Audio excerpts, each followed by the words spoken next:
ఓం సాయిరాం. బాబా భక్తులందరికీ కూడా నమస్కారం అండి. అందరూ కూడా సుఖంగా సంతోషంగా ఎప్పుడూ కూడా ఆనందంగా ఉండాలి అని చెప్పి ఆ బాబాగారి తరపున నేను కూడా మనస్ఫూర్తిగా కోరుకుంటున్నాను.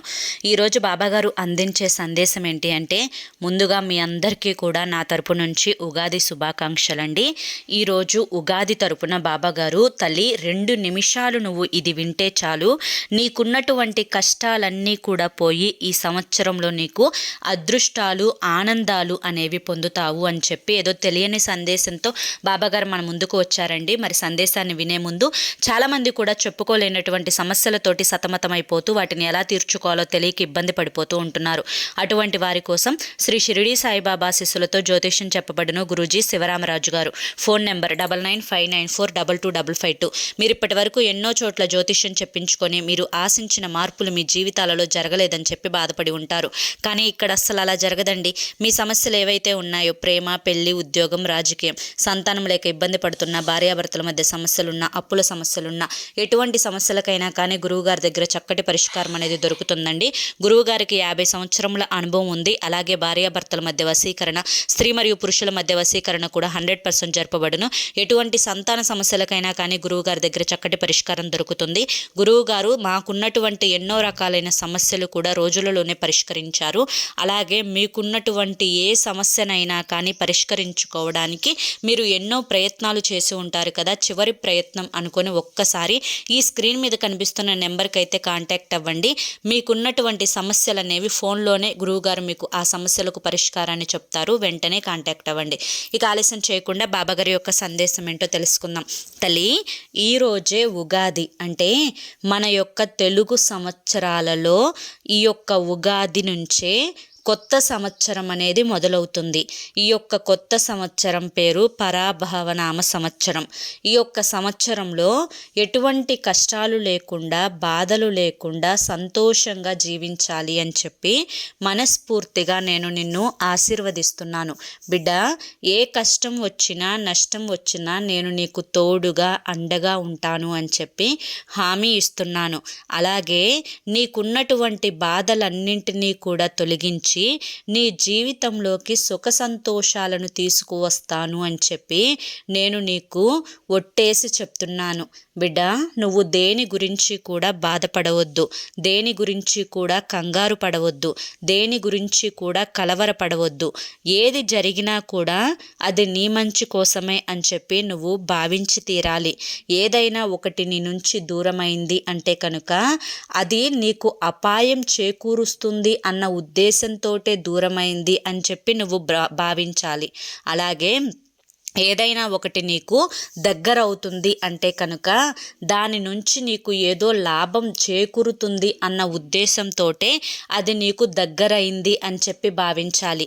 ఏది ఏమైనప్పటికీ కూడాను బిడ్డ, జీవితం అనేది ఈ యొక్క ఉగాది పచ్చడిలో తీపి, చేదు, వగరు, పులుపు, కారం, ఉప్పు ఇలా షడ్రుచులు ఏ విధంగా అయితే ఉంటాయో ఒక్కొక్క రుచి కూడా మన యొక్క నాలుకకు ఏ విధంగా అయితే తగిలి తమ యొక్క రుచిని చూపిస్తూ ఉంటుందో అలాగే జీవితంలో కష్టం, నష్టం, దుఃఖం, సుఖం, సంతోషం, ఆనందం ఇటువంటివన్నీ కూడా ఉంటాయన్నమాట. కాబట్టి అన్నింటినీ కూడా తట్టుకొని నిలబడగలగాలి అన్న ఉద్దేశంతోటే ఈ యొక్క కొత్త సంవత్సరం మన జీవితంలోకి ఎన్నో గుణపాఠాలను నేర్పిస్తూ ఉంటుంది. ఈ యొక్క చేదు నీ జీవితంలో చేదు జ్ఞాపకాలు వస్తాయి అని చెప్పి తెలుపుతుంది.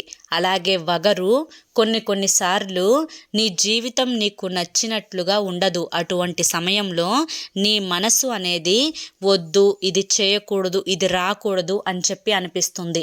దానికి సంకేతం. అలాగే పులుపు కొన్నిసార్లు నీ జీవితంలో పులుపు అంటే కొన్ని నీకు ఇష్టం లేకపోయినా కూడా వాటిని తట్టుకొని నిలబడగలగాలి అన్న ఉద్దేశాన్ని నేర్పిస్తుంది.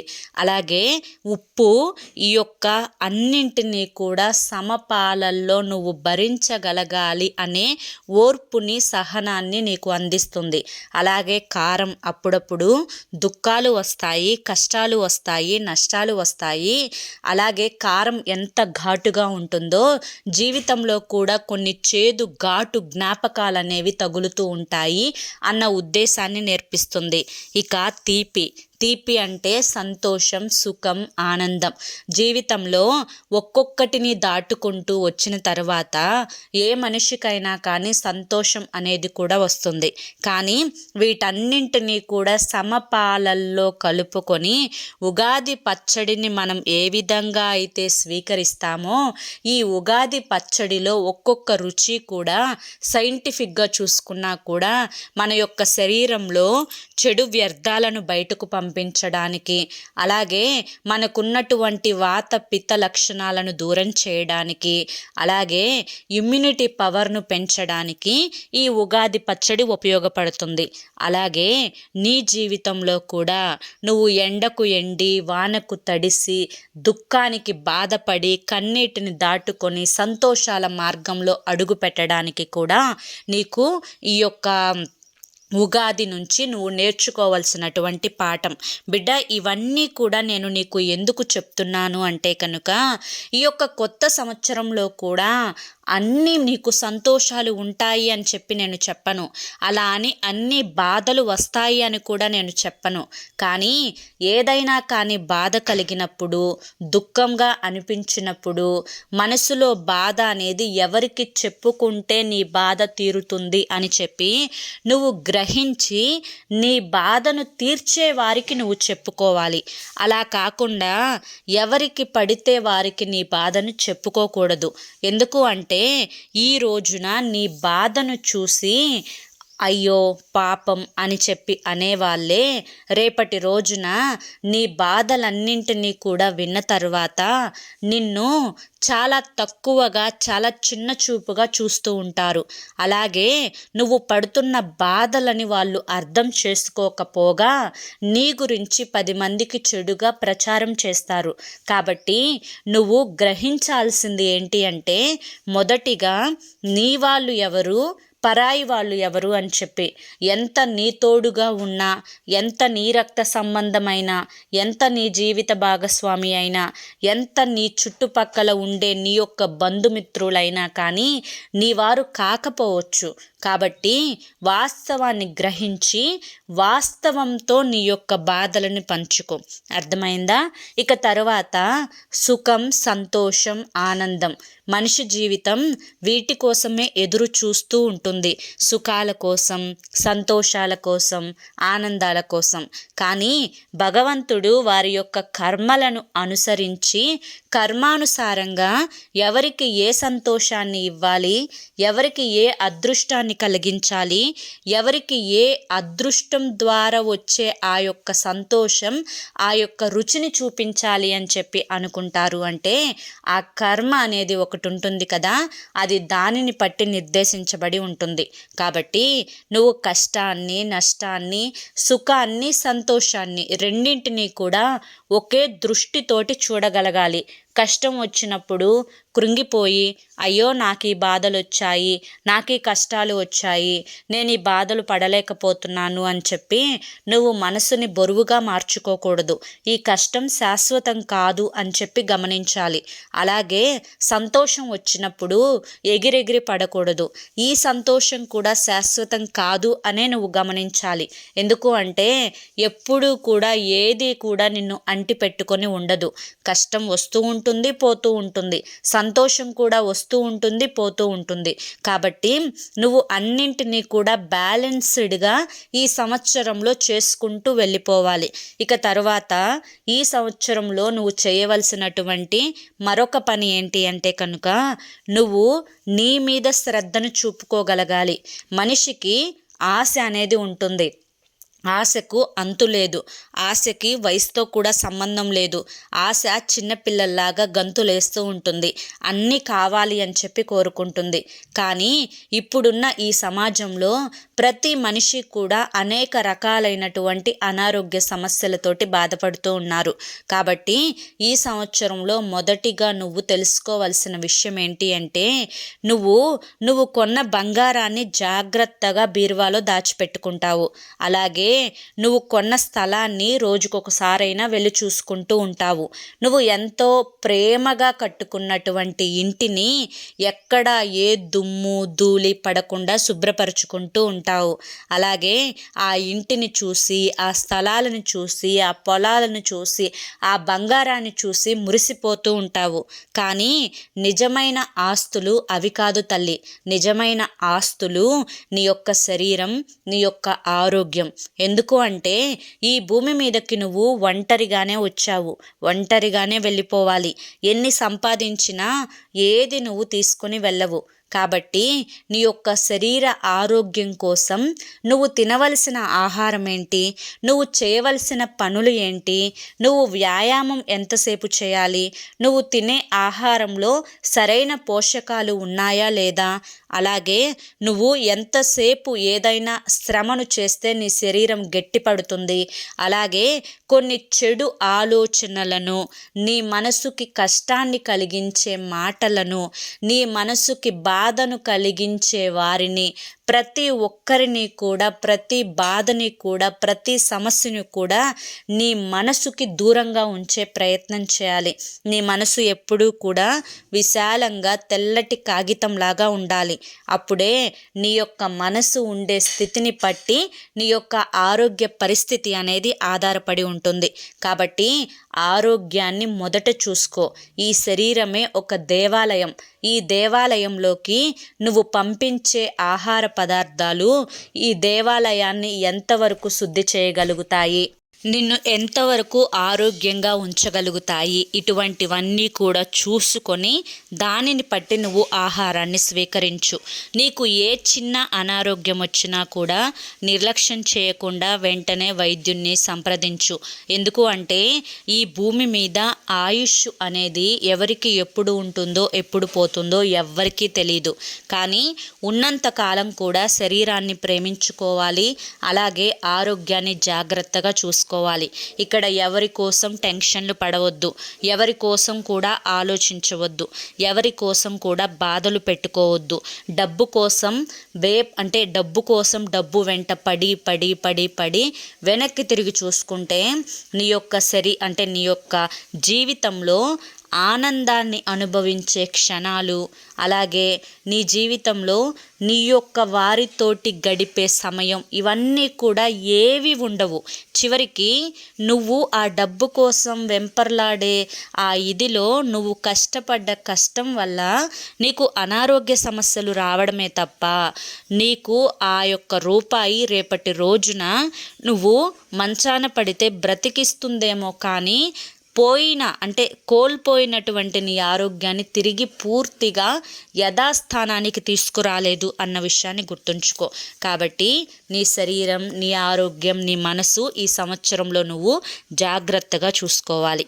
ఇక అన్నింటికంటే కూడా మరొకటి ముఖ్యమైన విషయం, ఈ సంవత్సరం నుంచి నువ్వు జాగ్రత్త పడవలసింది ఏంటి అంటే కనుక బిడ్డ, ఎవరైతే విషపు నవ్వులని నవ్వుతూ అవసరాల కోసం మాత్రమే వాడుకొని వారి యొక్క అవసరాలన్నింటినీ కూడా తీర్చుకొని అవసరాలు తీరిపోయిన తర్వాత నువ్వెవరో నేనెవరో అన్నట్లుగా ప్రవర్తించే వారితోటి చాలా జాగ్రత్తగా ఉండాలి. ఎందుకు అంటే పైకి అమ్మ అయ్యా అంటారు, అలాగే మీరే దిక్కు అంటారు, మీరే సర్వస్వం అంటారు, మీరు లేకుండా మేము ఏది చేయలేము అంటారు. ఇలా వారి యొక్క పనులు గడిపించుకోవడం కోసం కాళ్ళు కూడా పట్టుకుంటారు. అటువంటి రకాలు అందితే జుట్టు, అందకపోతే కాళ్ళు పట్టుకునే రకాలు. కాబట్టి నీ యొక్క చుట్టుపక్కల బంధువర్గాలలో ఇటువంటి వారు ఉన్నారు. ఈ సంవత్సరం నుంచి వారిని ఎంతలో పెట్టాలో అంతలోనే పెట్టు. ఎందుకంటే ఇది ముమ్మాటికి తప్పు కాదు. భగవద్గీతలోనే చెప్పిన విషయం ఏంటి అంటే కనుక ఎవరు నీతో ఏ విధంగా ప్రవర్తిస్తారో వారితో నువ్వు అదే విధంగా ప్రవర్తించాలి. అదే సత్యం, అదే ధర్మం. నీకున్నటువంటి తెలివితేటలకు, నీకున్నటువంటి అనుభవాలకు, జీవితం నుంచి నువ్వు నేర్చుకున్నటువంటి గుణపాఠాలకు నీకు ఎవరు ఎటువంటి వారు అని గ్రహించగలిగేటువంటి అనుభవం, తెలివితేటలు ఉన్నాయి. కాబట్టి వారు దేనికోసం నీ కోసం వచ్చారో ఇవన్నీ గ్రహించి ఆ సమయంలో నీకు నష్టం కలగకుండా, నీ డబ్బు వృధాగా పోకుండా నువ్వు చేయగలిగింది చెయ్యే తప్పితే నిన్ను కష్టపెట్టుకొని ఏది కూడా వారి కోసం చేసే ప్రయత్నం అయితే చేయకు. ఏ పనులు కూడా వారి కోసం నువ్వు ఆపుకునే ప్రయత్నం చేయకు. ఇది నీ జీవితం, నీకు నచ్చినట్లు బ్రతకాలి, నీకు నచ్చినట్లు ఉండాలి, నీ సంతోషమే నీకు ముఖ్యం అన్న విషయాన్ని మాత్రం అస్సలు నువ్వు మర్చిపోవద్దు. రహస్య శత్రువులతోటి చాలా జాగ్రత్తగా ఉండాలి. ఇక తర్వాత స్నేహితులు అనే ముసుగులో ఎవరైతే నిన్ను పతనం చెయ్యాలి అని చెప్పి చూస్తూ ఉన్నారో, ఎవరైతే నిన్ను చెడు వ్యసనాలకు బానిస చేయాలి అని చెప్పి చూస్తూ ఉన్నారో, ఎవరైతే నీ దగ్గర డబ్బులన్నింటినీ కూడా ఖర్చు పెట్టించాలి అని చూస్తూ ఉన్నారో, ఎవరైతే నిన్ను తొక్కాలి అని చెప్పి చూస్తూ ఉన్నారో, ఎవరైతే నీ మీద ఈర్ష్యని చూపిస్తున్నారో, అసూయని చూపిస్తున్నారో, నువ్వు ఎదుగుతూ ఉంటే నిన్ను చూడలేకపోతూ ఉన్నారో, నీ యొక్క ఎదుగుదలని చూసి చాటున చెవులు కొరుక్కుంటూ ఉన్నారో, నీ యొక్క సంపాదనని చూసి ఎవరైతే అంటే బోరున వారి యొక్క మనసులో ఏడ్చుకుంటూ ఉన్నారో అటువంటి వారితో కూడా చాలా జాగ్రత్తగా ఉండాలి. ఎందుకు అంటే నరుల దిష్టికి నల్లరాలు సైతం పగిలిపోతాయి అంటారు. వెయ్యంగా ఒక రాయి తగులుతుంది అన్నట్లుగా అనంగా ఒక మాట కూడా తగులుతుంది. బిడ్డ, ఈ యొక్క నరదిష్టికి, ఈ మాటలకు చాలా దూరంగా ఉండాలి. కానీ వాటి నుంచి దూరంగా ఉండటం అసాధ్యం. కాబట్టి నువ్వు వాటి నుంచి దూరం చేసుకునే ప్రయత్నాలు ఏంటి అంటే కనుక ప్రతిరోజు కూడా పడుకునేటప్పుడు ఈ కొత్త సంవత్సరం నుంచి రాళ్ళ ఉప్పుతోటి దిష్టి తీసుకునే ప్రయత్నం చెయ్యి. కాలికి నల్లదారం కట్టుకో. అలాగే నీ యొక్క శత్రువులతో పాటు నువ్వు బయటకు వెళ్ళేటప్పుడు ఖచ్చితంగా జేబులో కానీ హ్యాండ్ బ్యాగ్లో కానీ ఒక నిమ్మకాయను పెట్టుకొని వెళ్ళు.